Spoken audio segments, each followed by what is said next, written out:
Our first stop brings us inside the colorful, character-driven candy world of Pez.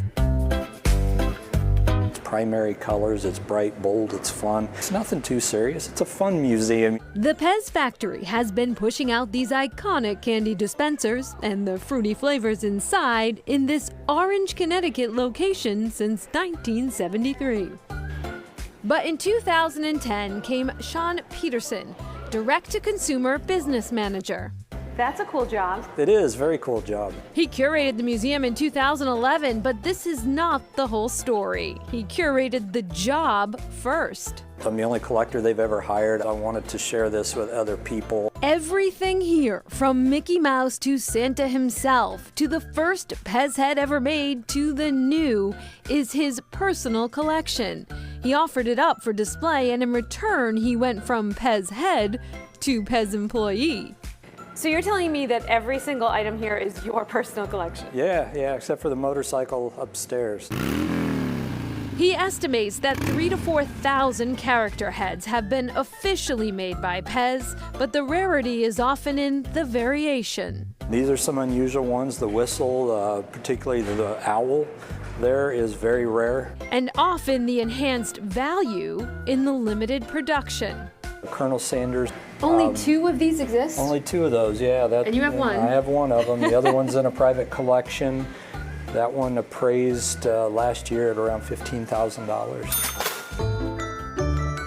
Pez was originally created in 1927 by Austrian inventor Edward Haas as an alternative to smoking.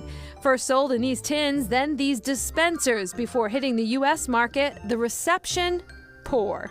It was that moment in time that was really pivotal because they said, you know what, let's change from peppermint. Let's add fruit flavors, a 3-dimensional character head to the top of the dispenser, and let's shift the marketing towards children. A walk through this museum brings you back in time and tells the story about why the Pez dispenser has remained part of the candy culture for nearly a century. It's relatable. It's generational. There's something you can look at and go, I remember that. I had that one. Most people come in, they weren't expecting to be here, and when they leave, they got a smile on their face and go, that was kind of cool. Every item in this museum has a story, though one can only imagine what it might be. A child's joy, a fisherman's relaxation, once an object of affection. Welcome to the Museum of Lost Toys and Curiosities. Every morning I wake up, and whether it's 9 degrees out or 70 degrees out, I want to go out and look on the beach and see what's there. Because if I get out there first, who knows what I'm going to find. Corinne Flaherty, full-time librarian and collector by way of happenstance, opened the museum in Amesbury, Massachusetts in 2021, after nearly a decade of beach walk finds began to take over her home. It was the winter of 2015, which was a brutal winter, and the beach was covered in icebergs, and there was nothing else but a frozen baby doll head. It was just creepy and interesting, and then, you sort of want to see what else you can find. And surprisingly enough, there's lots of doll parts that you can bring home, I discovered. From creepy to curious things, her beach trash, some say treasure, really began to pile up. As you walk the beach, especially in the winter, you start to notice there's bottle caps, there's shotgun shells, there's shoe heels of all things. Shoe heels? Yeah. Why so many? Plum Island is downriver from Haverhill, Lawrence, and Lowell, and those were big shoe cities. And in the 1950s, they invented plastic shoe heels.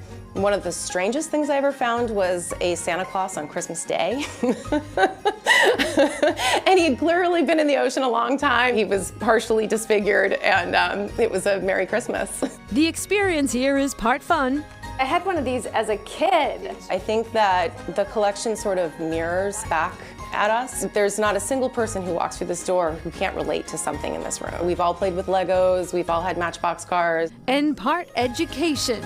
All of these plastic items were found on just 1/4 mile of beach. I live on Plum Island. My house is just south of the Merrimack River, so I'm just south of the jetty.